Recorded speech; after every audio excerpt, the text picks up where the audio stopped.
surely I wouldn't be in the storm. And there's so many times that kind of theology appears in the Bible and is refuted. This kind of idea that if you have perfect faith, you can have a perfect life. But we see over and over, first of all, there's no example par excellence greater than Jesus. An example being perfectly obedient to the will of the Father. And let's just say it wasn't perfect for him. He went through some stuff. We talked about it last week. Yes, he got raised from the dead, but he suffered as no one had suffered. So suffering is a part of all of our journeys. Every human being, we all go through suffering. But we as followers of Jesus, sometimes we can think, man, if I trusted God more, if I had more faith, if I'd obeyed God, maybe I wouldn't be in this situation. Sometimes you get in the situation because you obey God. Sometimes following Jesus takes you right through a storm. He will do it. Ask these disciples. He will be like, hey, let's take this little boat ride in the night to the other side and take you right through the middle of a storm. We see it over and over in the Bible. The book of Job is probably the example, that most of us probably can remember. Job's friends told him over and over, the only reason you're going through this is because you didn't follow God, because you have sinned, because you must have done something wrong. But sometimes you can follow God and still find yourself in a storm. Jesus, the Bible says, comes along, he's along, he's in the boat, and that's good news. That in your storm, Jesus is still there. But it's not just in the boat. The Bible says specifically, he's in the back of the boat. Now, originally, I was like, man, that's, why did they put Jesus in the back of the boat? Like Jesus in the back of the bus, Like, why is Jesus in the back? Until I realized what else is in the back. You know what else is in the back of the boat? The rudder is in the back of the boat.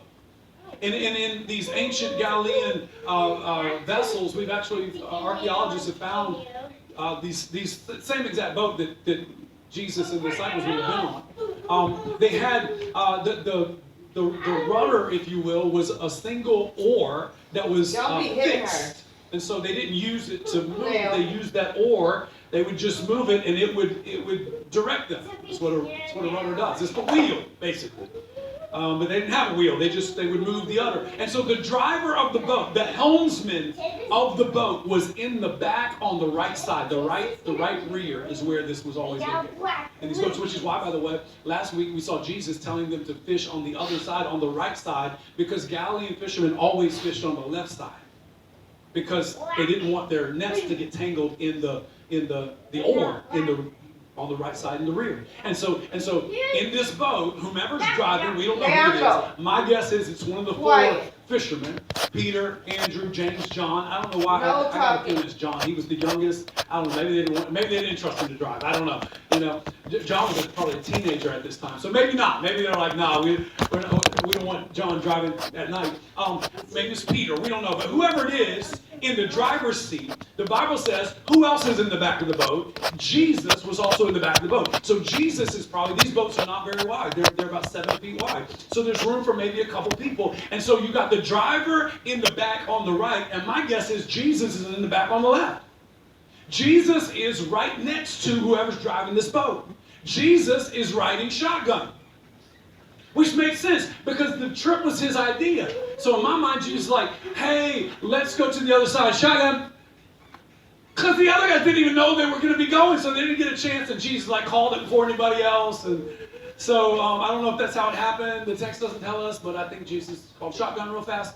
And everybody's like, oh, man. Jesus is right next to the person who's driving, and the storm breaks out, and this guy's, and I want to give some encouragement today that if you are driving through a storm, if you're navigating through difficulty, Jesus is not far away. If you are a follower of Jesus, he's not just in your boat, he's by your side. He's not just in the boat. Come on, he is leading you and guiding you. I was studying for this, and I haven't told the other.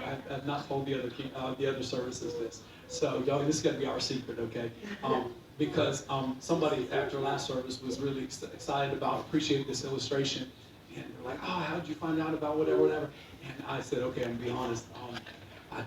I had my Claude AI assistant do some research for me. I did. And so I told, here's my sermon series, here's the whole thing I'm doing, here's whatever, here's my text. I said, I want a great illustration about like somebody riding shotgun, somebody navigating, helping you navigate, in the boat with you, and it spit back some options. But there was one, bro. I was like, Claude, you're a genius. AI's going to take over. They're going to be our overlords at some point. But Claude, man. And so I didn't know about this. Some people know about this. I didn't know about this. That's why, again, dumb disciples.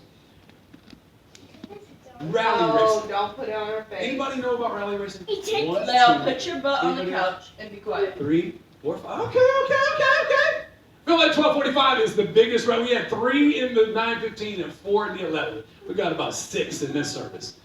Rally, if you don't like, but most of us, y'all don't know either, okay? Rally racing is a type of auto racing, but it is unique from Mom, most when's of what we think of when we think of racing. A lot of times we think of NASCAR. If you grew up in the South, I grew up in the South, I grew up in the country, I grew up redneck. Come on, the NASCAR, baby, right? And then if you're not NASCAR, maybe you're an F1 fan.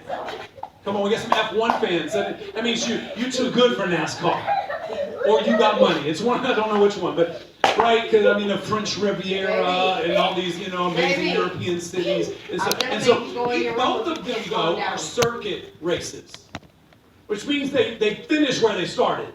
They make a circuit. Of course, NASCAR makes an oval.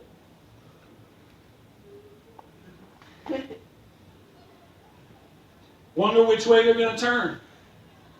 Left. They only turn left. They never turn another right. At least F1, they sometimes got to turn right too.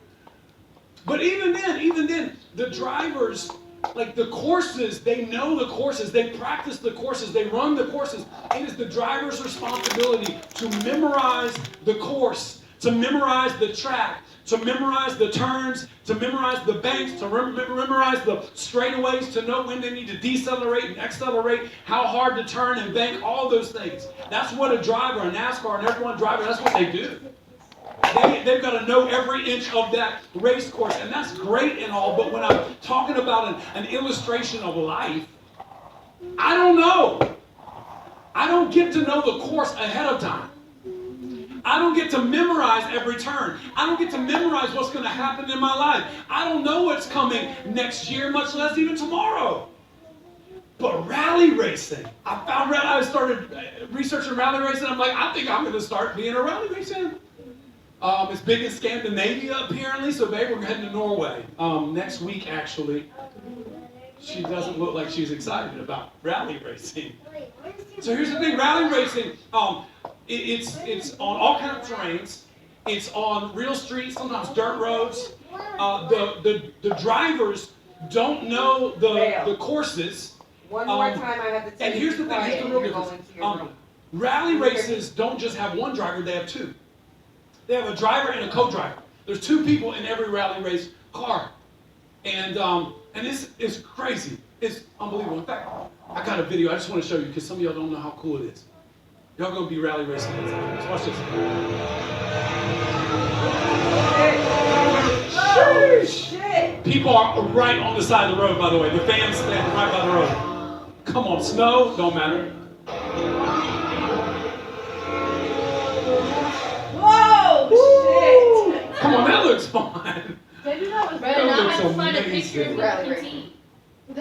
Come on. And yeah, the fans, like they stand, some of them all like, the road stops there, they're right here. A little bit dangerous. Lot of fun. Amazing. That's what it looks like on the outside of a rally race car. I want you to see the